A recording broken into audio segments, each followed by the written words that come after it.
Chaque jour, des milliers de personnes franchissent une ligne invisible, celle qui sépare un stress encore supportable d'un épuisement profond. Souvent, elles ne s'en rendent même pas compte. Alors stress, burn-out, émotion, ce n'est pas la même chose. Ils n'ont ni le même visage, ni le même impact sur le corps et l'esprit.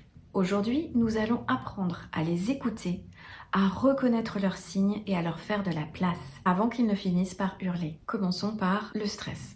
Le stress est profondément naturel. C'est une vieille histoire gravée dans nos gènes. C'est ce réflexe qui nous sauvait la vie autrefois.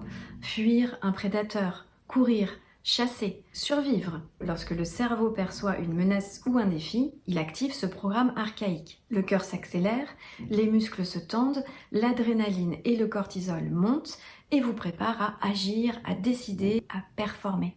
Ces hormones du stress, l'adrénaline et le cortisol, vous donnent cette énergie et cette concentration nécessaires. En d'autres termes, le stress, c'est un système d'adaptation, un mécanisme puissant, utile, mais lorsqu'il s'installe trop longtemps, il peut devenir un vrai fardeau pour votre énergie, votre clarté et votre stabilité intérieure. Cette réaction de votre corps doit, par nature, être temporaire.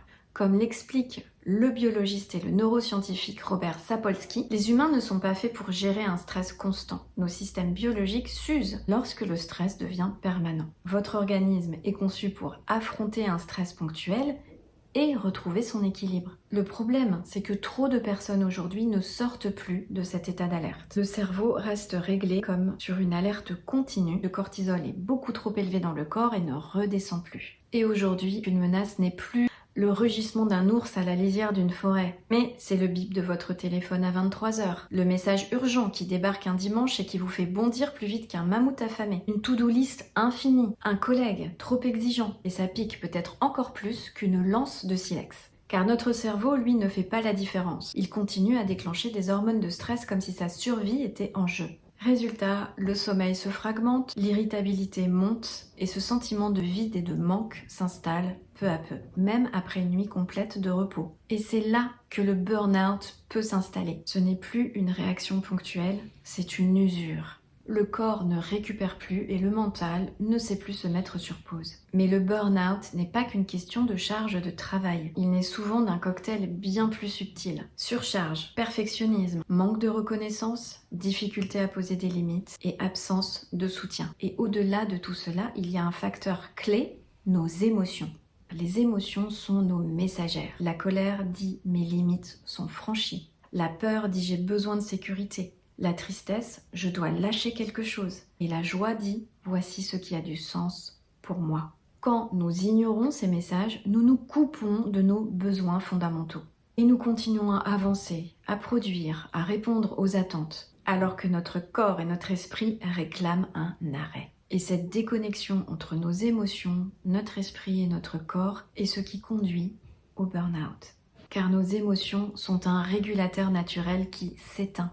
Et apprendre à gérer son stress, c'est réapprendre à écouter ses signaux, reconnaître les messages de votre corps et de vos émotions et restaurer votre énergie et votre vitalité. Avant d'aller plus loin, je vous invite à prendre un instant et à laisser émerger ce qui vient, simplement sentir ce qui se joue en vous avec ces 3 questions.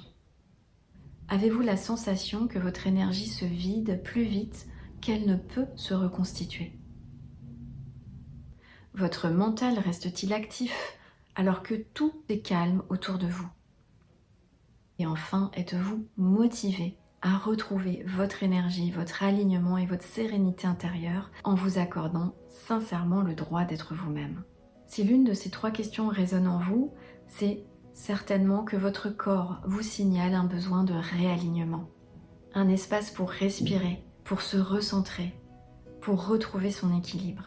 Depuis des années, j'accompagne des centaines de personnes à sortir durablement du burn-out ou de la surcharge émotionnelle, avec cet alliage de 3 pratiques psychocorporelles puissantes qui vous aident à relâcher les tensions, apaiser le mental, retrouver de l'énergie et de la clarté et réactiver votre vitalité et votre présence à vous. C'est exactement ce que je propose dans ma formation gratuite, juste en bas de cette vidéo. Un espace pour comprendre ces signaux, respirer, vous reconnecter à vous-même. Si vous ressentez cet appel, cliquez sur ce lien ci-dessous sans attendre. C'est le moment d'agir maintenant. Ne laissez plus la fatigue émotionnelle dicter vos journées. Cliquez sur ce lien juste en dessous. Votre élan, votre motivation et votre énergie sont à portée de main.